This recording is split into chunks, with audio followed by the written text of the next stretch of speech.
All right, guys, much like I said at the top of the show, recruiting went crazy this weekend, starting on Friday with Adam Guthrie and ending yesterday with Marcel Gibson. And then a bunch of people sandwiched in between that. It was an absolute crazy weekend. We knew that this was going to be a big recruiting weekend for the Clemson Tigers, Jordan, but even the most orange colored glasses, sipping the tiger Kool-Aid or the tiger juice, if you will, would never have predicted a weekend like we just experienced. Probably the biggest recruiting weekend in Clemson football history. Definitely under Dabo Swinney, at least when it comes to just the number of recruits that we brought in, and not only that, the blue chip talent that we brought in this past weekend. So we knew there was a lot of people that were going to be in town. Over 30 plus recruits were in town. But what we didn't know, Jordan, was that there was going to be this flood of commitments starting on Friday and kind of working through Tuesday. So just quickly, your initial reaction to it. I know we've broken it down in individual videos. So if you guys want deep dives into the individual players, go check out those videos. I encourage you to do that. But Jordan, just your initial thoughts as we're kind of coming down off of this huge high of a recruiting weekend. Yeah, I mean, it was massive, no doubt. I mean, it's one of the more unprecedented recruiting runs I've seen Clemson go on. I mean, 7 commits in 5 days. It really encapsulates everything that we have been wanting to see from Clemson as far as recruiting in this class, and then some. Like I did not think they would go on this level of a heater off of the elite retreat weekend. Maybe when we get further down the line, the May 30th date, of course, the big official visit weekend, that's the one that everyone's going to have circled. But they, when the calendar, when the schedule kind of had to change, when, Clemson didn't have a defensive coordinator and, Dabo felt, okay, maybe we shouldn't have our elite retreat weekend in January while I'm still looking for a defensive coordinator. Yeah. That ended up being one of the most, beneficial things he probably could have done. It seems Right. like I don't feel like you would have gotten the same returns had you went ahead and done it in January without having your staff in place. It's really been incredible. And of course, the highlight of this run of commitments has been along the offensive line. You mentioned Adam Guthrie. You landed Grant Wise and Chance Barkley. Like Clemson has really done a phenomenal job. Matt Luke has done a phenomenal job of filling this offensive line class quickly. I mean, now you're you're really legitimately in a situation where you might take 6, or maybe even 7 players, depending on who wants to come and depending on who they deem oversign worthy. So Clemson has real options there. And then, of course, you also landed 2 high caliber wide receiver recruits in Naeem Burrows and Connor Salmon, like Absolutely. 2 of the fastest receivers that you could have possibly gotten.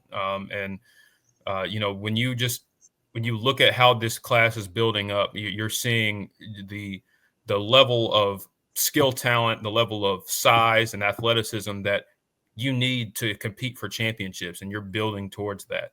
And there are a lot of guys still on the board, and that we'll talk about, as we get further and further along in the process. But Clemson's in very good shape for, quite a few more guys that haven't announced their commitments or made their decisions yet. And that's just really exciting because, like I said, you haven't even gotten to the official visit weekend. And so I wanted to just applaud what Dabo, Matt Luke, Tyler Grisham, Mickey Kahn, what they've done, Mike Reed, like what they've done with this class so far.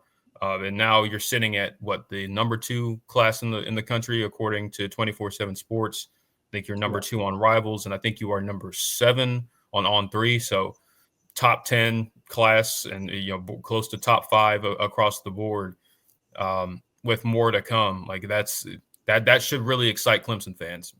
This is the level of recruiting that you didn't have in last year's class, that you wanted to see and you kind of needed to see in order to kind of bounce back from that. Yeah, absolutely. Look, it can't be it can't be overstated how pivotal of a weekend this was for Clemson recruiting. You now sit at 12 hard commits in this class. You mentioned the number 2 overall class, according to 247. I mean, they just put in work, and you mentioned Matt Luke and not only the caliber of player that he's been able to get on campus, but to get to shut down their commitments early in this recruiting cycle and go ahead and lock it in with Clemson ahead of that big official recruiting weekend, which is always like the centerpiece of every Clemson class is that big summer official visit weekend when we bring everybody in.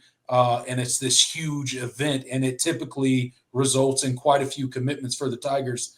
Never have we seen an elite retreat in the springtime kind of produce in this big of a way. So it definitely shows the amount of commitment, the intensity at which this staff is recruiting right now, and the importance that they're putting on locking up a class early and locking down some of these blue chip guys. Now, with that said, the Clemson haters, if you will, out there, and the naysayers are obviously going to, roll their eyes, and they're going to say, shut up, Clemson fans. It's just March. You're not going to finish with the top 2 class. You're probably going to lose 3 or 4 of these guys because you're going to be outbid and so on and so forth, right? So my question to you is, what would you say to those people who are saying, Clemson, pump the brakes a little bit. This was a huge weekend, but it's only March. There's a long way to go, and you're probably going to lose some of these guys. What would you say to people like that, Jordan? Well, I think the first part is a very valid thing. It is only March. That is Absolutely. The reality of recruiting. That's what it is. I mean, there is still a long ways to go until signing day. Mm-hmm. But at the end of the day, like the important thing is that you are getting these guys in the fold. I mean, people want to talk about decommits and it's like, man, it's March and these guys are gonna get poached. That's not really the reality of what recruiting is, even now. Like, last class notwithstanding, this is not a regular occurrence. Not 9 out of every 10 verbal commits stays with the first school that they signs with the first school that they committed to. I mean, that's the reality of the situation. And with Clemson, obviously their decommit rate, last class notwithstanding, has been one of the best in the country, especially a program that recruits at the level that Clemson has under Dabo Swinney. They don't lose many kids. You could look at last class and be like, yeah, well, what was that? And I think I'd understand that, but ultimately we have a million data points that say that Clemson is going to hold on to the majority of their class and the bulk of their class, and we have one data point where they didn't. So I'm not really going to establish a trend until it happens. And I do think Clemson learned a lot of things from how last class played out. I think they're going to and I think the type of kid that they are bringing in this class is a little bit different too. I think there is a buy-in in terms of the messaging as far as what the staff is and what Dabo is all about when it comes to Clemson. I think there's a lot of commitment. You saw Adam Guthrie go on Twitter and reply to a random commenter on I believe might have been on Naeem Burrows or Connor Salmon's commitment post, but somebody said these guys are getting paid and all of that, and he quote tweeted that and said, we are not. It's not about money. For us, Dabo Swinney is about building us into young men, and he cares about us as people and not just players. And I'm paraphrasing, but that's essentially the message that he was saying. So I do think there is an understanding among this group and a true, genuine, belief in what Dabo Swinney has been messaging to them throughout their recruitment, and they want to be a part of that. So, listen, it is a long way till signing day, but yeah. I do think Clemson is in a better position this cycle to hold on to their class than where they were last class. Yeah, absolutely. I fully agree. And to finish up this kind of recruiting recap before we move on, Jordan, just to quickly highlight all 7 guys that Clemson brought in this weekend. I'm going to go ahead and name them off, and you can highlight a couple of the guys if you want. But starting the weekend on Friday, you made that video about Adam Guthrie committing really before the elite retreat ever got started. So he kind of kicked it off, and it just snowballed from there. And Naheem Burrows was the next. Connor Salmon, both speedy wide receivers. Grant Wise, Chancellor Barclay, and then it went to Marcel Gibson, and then finished up yesterday with Caden Gebhart, which we made a video about him as well on the channel. So go check that out. But Jordan, just quickly highlight what those guys mean to Clemson, and some of their comments that they when they spoke to media after their commitments, and what they had to say about Clemson, and why they decided to shut it down so early in the recruiting cycle. Yeah, I really love these additions. I mean, I don't think any of them are.